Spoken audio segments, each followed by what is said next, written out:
I'm here with Evan Hill for our first ever Seahawks halftime show, Real Hawk halftime show. Evan, man, that was fun. That was a fun freaking first half. How did you feel? What were your big takeaways? Number one, it was the most exciting and fun half of, I think, preseason so far, preseason Seahawks football. There's a couple big takeaways for me. Number one, I think Penny has actually looked pretty good. You know, in the past few games, he has struggled to pretty much make anybody miss. You know, Precise has had a couple good plays. I think maybe the plays were a bit overrated by Seahawks fans. But anyways, it's good to see him play on, football on a real live football field. Shaquille Griffin has been phenomenal in coverage so far. I know, again, it's preseason and it's Phillip Rivers throwing the football, but if you purely look at, pass coverage, he's been looking really good. Not just him, the defensive line has been generating some pressure. So I think those are both welcome surprises and things that need to happen if the Seahawks are going to make the playoffs this year. So really excited about what the running back groups have done. And what the defensive line and ultimately Shaquille Griffin has done. Jason Myers just hit that 58-yard field goal, proving already to be a stunning success, stunning off-season acquisition. You are, of course, going to immediately go to your safe zone. We're not going to talk about his missed extra point, though, right? No comment. That's okay. It cancels out. I will say it more than cancels out. You hit a 58-yard field goal. That's awesome. That is a great sign. We've been seeing him hit him in practice. He's been hitting from 60 and even longer. Hitting him in a game's different. He did it. That's a big deal. Like Blair Walsh was, people made fun of him missing kicks all over the place, but he struggled from longer than 50. He just had a short leg after a while. So I have to, let's talk for a second about running backs, man. Come on. CJ Procise had a couple plays. I mean, you were super excited about the screenplay, but he literally had four defenders in front of, or four, offensive linemen blocking for him. I'm not kidding when I say this. If I had caught the same ball, I would have. You wouldn't have caught that ball. That was impossible. If I had caught that ball, I would have equaled the same receiving yardage, and maybe even an extra yard or two. You would not have survived. He had four blockers in front of him. First of all, your arteries would have burst from in and out clogging them when you're trying to make that goal. So let's just be really clear. But forget that. That's just catching the ball. I mean, he's got one catch for 15 yards. Penny, it took him 3 catches to get 15 yards. Do you have a rough guess? What would you say Rashad Penny's average yards per carry has been? This entire preseason or this game? Just in this half of this game. Feels like pretty good, right? 5 yards per carry? Yeah, that's what I would have guessed. Somewhere around 5 yards. 8 carries, 22 yards, 2.8 yards per carry, a long carry of 7 yards. But there were a couple plays where he got pulled down in the. You hater. He got pulled down in the backfield. Yeah, he did. That's part of the point. CJ Procise had the same situation. Defender in front of him. He got 7 yards. He's got 5 carries for 32 yards, 6.5 yards per carry. More than twice as many yards per carry. He has 32 yards in the past 2.5 years. Congratulations. His shortest run this half is equal to Penny's longest run for the half. Dude, why are you so excited about a player that's going to get cut? Because he's a good player, and because people like you, they decide the guy is hurt, so he's not good. The best ability is availability. Analysis. You can't say someone's not good because they're hurt. You say that they're not durable, but the guy is twice the runner that Rashad Penny will ever be. And plays 2% of the time. Well, can we agree on what I just said, though? Is he a better runner than Rashad Penny? Probably, yeah. Okay. I will take that. We will not spend the whole halftime on this, but man, it is going to be a shame. All I want is for Seahawks fans that have been haters to realize it's going to be a shame when CJ Procise gets cut plays for another team and is healthy and is freaking money. He is so good. And he should have been good here. He hasn't been able to play. It's a real shame. So that's it on him. But let's keep going. So, I mean, what really mattered going into this game, right? We wanted to know about how the offense was going to look, how the offensive line was going to look, how the receivers were going to look. We wanted to look at how the defense was going to fare. This is the first time Bobby and KJ were going to play. Let's start with the offensive line. Like, if I'm not mistaken, I'm going to double check. How many quarterback hits do you think that the Chargers defense has in the first half?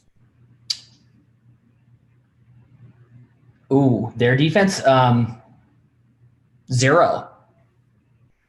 Ding, ding, ding. Exactly. 0 quarterback hits. Tell me the last time the Seahawks played a half, preseason or otherwise, where their quarterback was hit 0 times. Yeah. No, I think this line is going to take another step behind Solari. We saw a great first step his first year. I think they're only going to build on it, and it's something to be excited about. Every year for the past decade, we've gone into the season knowing Russell Wilson might die this year and he might retire. The offensive line is just not a huge liability anymore, and it's great to see.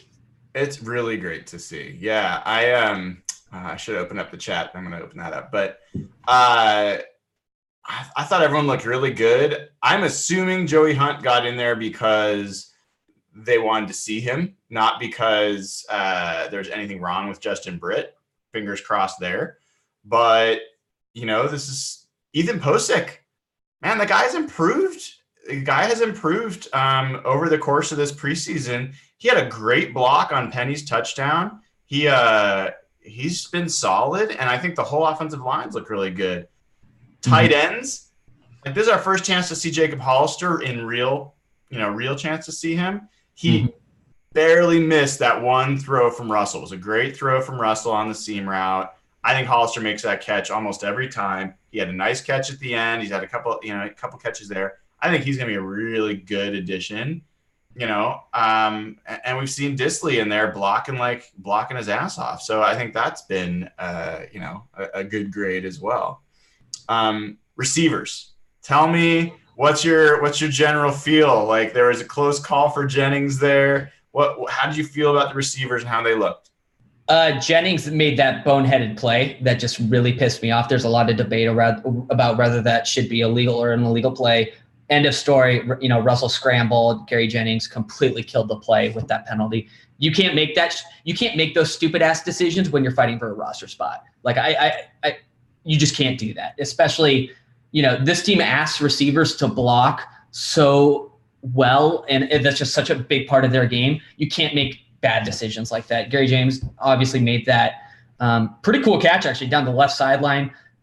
It looked like he had it in, but you said that his toe was on the line, so I trust you on that. But yeah, it was like outside of his foot was just barely on the white. It was.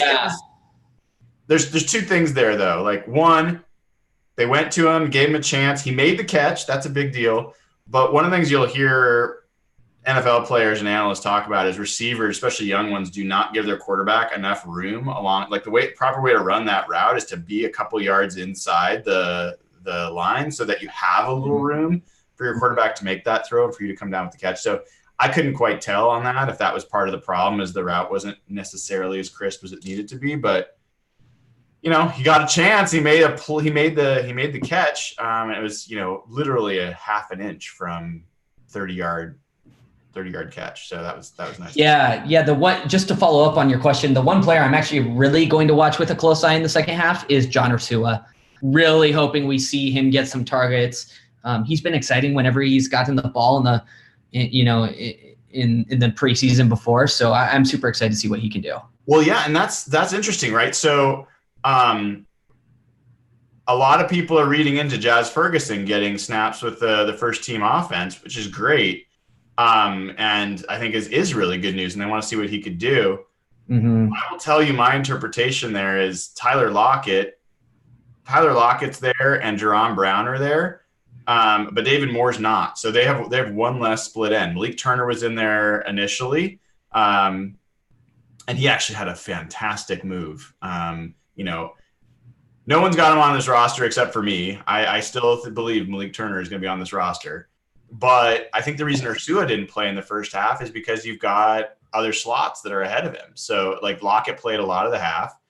And so I don't think Ursua got as much run. Ferguson just has fewer people ahead of him in the depth chart right now due to injury for David Moore. But yeah, we'll see. I'm like Ursua is a guy I would have liked to see with Russell. But I have a feeling he's going to ball out in the second half. I think that's a good call. Yeah, he's one of the most exciting receivers. He's competing for one of those roster spots right next to Terry Wright and your boy Malik Turner. Malik Turner, did he have any catches in the first half? He did not. He had that one target, and he broke the guy's ankles and was open for what would have probably been a touchdown, and Russ just overthrew him by about 8 yards, which is unfortunate. But he did his job. Who else? So on the receiving side, Jerron Brown had a nice catch. He did get up a little gimpy. They took him out. Hopefully it didn't look serious. Hopefully they'll just keep him out and he'll be okay. We had a J.D. McKissick sighting.